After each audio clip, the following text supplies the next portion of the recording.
지금까지 우리가 10계명의 일부를 살펴보았습니다. 제1계명부터 4계명까지를 집중적으로 살펴보았는데요. 이 10계명이 선포된 시간과 장소가 어떠한가 하면 그 시간대로 보면 출애굽 이후의 시간대이고 장소로 보면 시내산이 됩니다.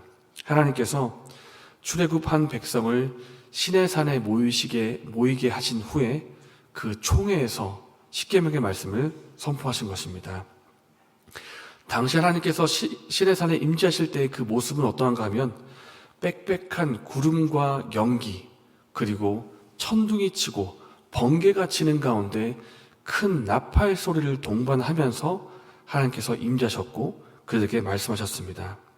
하나님께서 이렇게 빽빽한 구름과 연기 가운데 임재하신 이유는 하나님의 그 영광을 직접 보고 살아남을 자가 아무도 없기 때문입니다. 그 영광의 광채를 보고 살아남을 자가 아무도 없기 때문에 하나님께서 스스로 백성들을 위해서 구름 가운데 감추시고 그 구름과 연기 가운데 임재하신 것입니다. 그렇게 하나님께서 백성들을 배려해서 구름 가운데 말씀하셨음에도 불구하고 그 임재를 보고서 백성들이 했던 반응이 두 가지가 있는데 오늘은 그 두 가지 반응이 어떠한지를 살펴보고자 합니다. 백성들이 보인 첫 번째 반응은 두려움이었습니다. 25절 말씀에 이제 우리가 죽을 까닭이 무엇이니까 이 큰 불이 우리를 삼킬 것이요 만일 우리가 우리 하나님 여호와의 음성을 다시 들으면 죽을 것이라. 이스라엘의 총회, 그러니까 이스라엘 백성들이 다 모인 그들에게 하나님께서 직접 해주신 말씀이 있었습니다. 그것은 바로 10계명이었습니다. 원래 하나님께서는 백성들에게 임재를 하셔서 그들에게 직접 말씀하기를 원하셨고 또 백성들이 기도를 통해 하는 그 음성도 하나님께서 직접 듣기를 원하셨습니다. 그렇기 때문에 시내산에서 천둥과 번개 가운데 직접 그들에게 주신 말씀이 바로 10계명이었습니다. 그런데 이 10계명을 듣고 난 후에 백성들이 했던 반응이 있었는데 두려움이었습니다. 하나님이 두렵다는 것입니다. 이것은 분명히 내가 죽을지도 모르겠다라고 하는 공포도 약간 있겠지만은 주된 내용은 공포심이라기보다는 하나님을 향한 경외심에서 왔다고 볼 수가 있습니다.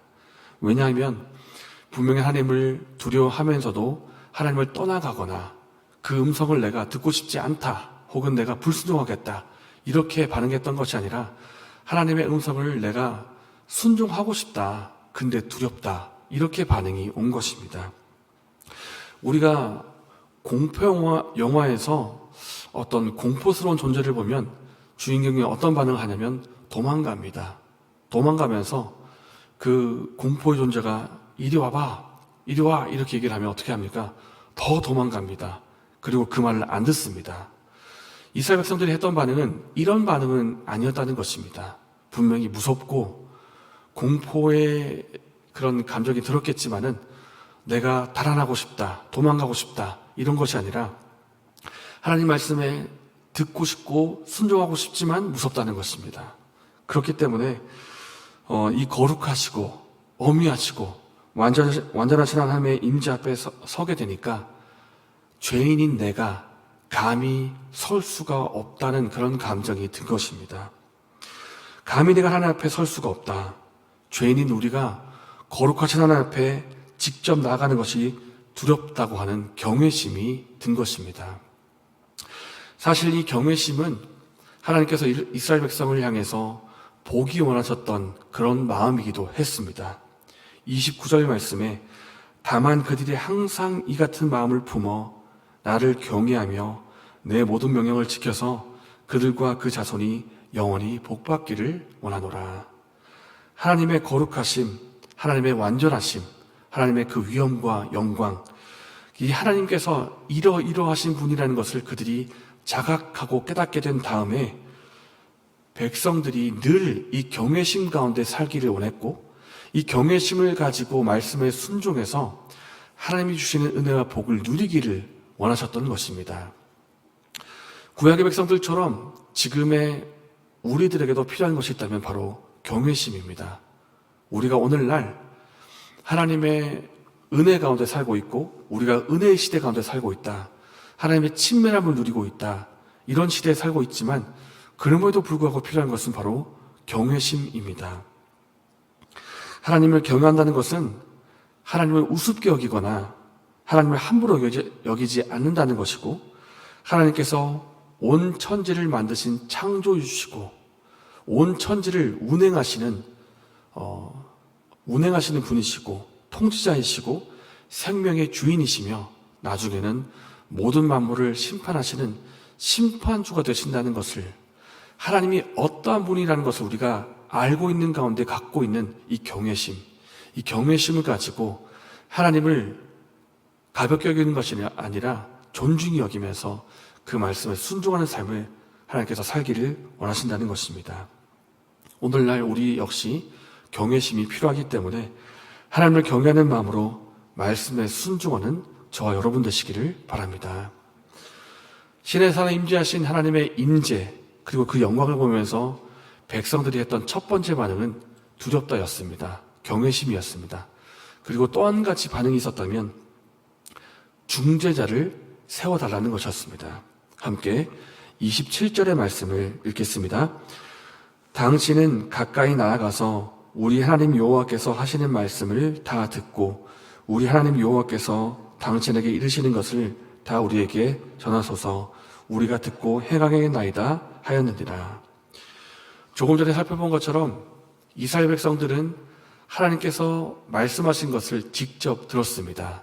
그것이 바로 십계명이었는데 그 십계명의 내용을 듣고 또 하나님께서는 이스라엘 백성들이 주님께 드리는 그 말씀을 주님께 드리는 그 말을 하나님께서는 직접 듣기를 원하셨습니다. 그러니까 직접 소통하기 원하셨고 직접 그들의 말을 듣기 원하셨지만 빽빽한 구름 가운데 임재하신 그 하나님의 위엄과 영광을 보면서 백성들은 깨달았습니다. 하나님은 정말 크고 어미하신 분이시구나. 이 거룩하신 하나님, 이 어미하신 하나님 앞에 우리 죄인된 우리가 어떻게 감히 설 수가 있겠는가. 그래서 백성들이 모세에게 부탁을 합니다. 모세요, 우리 대신에 당신이 중간에 좀 서주십시오. 하나님께서 들려주시는 말씀을 듣고 우리에게 말씀해 주십시오. 그러면 당신이 우리에게 전해준 그 말씀을 듣고 우리가 순종하겠습니다. 그래서 백성들은 십계명을 끝으로 더 이상 직접 들려주신 말씀을 이제 듣지 않게 되고 이후부터는 모세를 통해서 그 음성을 듣게 됩니다. 이스라엘 백성과 하나님 사이에 중재자가 생기게 된 것입니다. 바로 모세인데 이 모세를 시작으로 제사장의 역할이 시작되었다고 볼 수가 있습니다.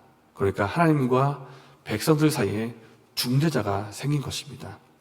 그런데 사실 모세가 중재자로 서 있긴 했지만 모세 역시도 죄성을 가진 연약한 인간이었고 제사의 제물 없이는 죄를 속죄함이 없이는 하나님 앞에 온전히 설 수가 없는 그런 연약한 인간이었습니다.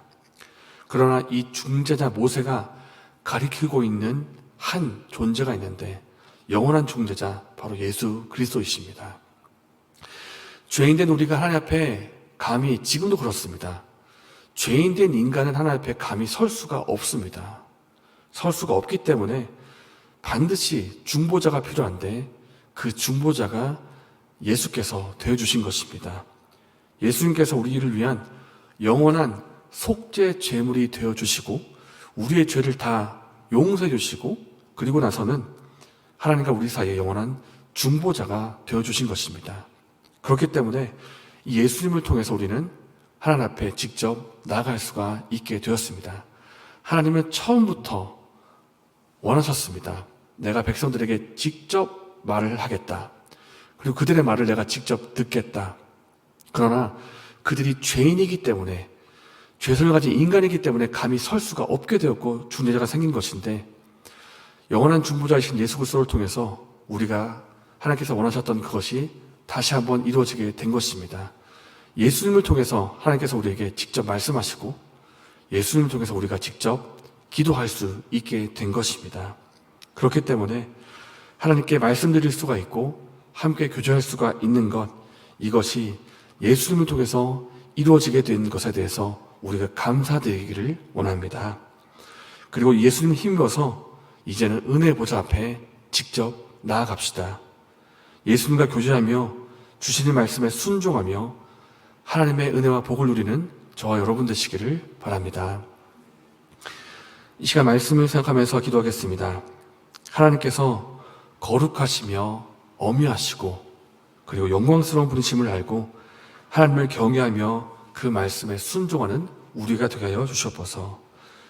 우리의 중보자가 되신 예수님을 통해서 하나님과 교제하며 그 말씀에 순종하여 주시옵소서. 이렇게 기도하시고 내일 있을 예배를 위해서 기도하시고 개인적인 집으로 기도하신 후에 자유롭게 돌아가시겠습니다.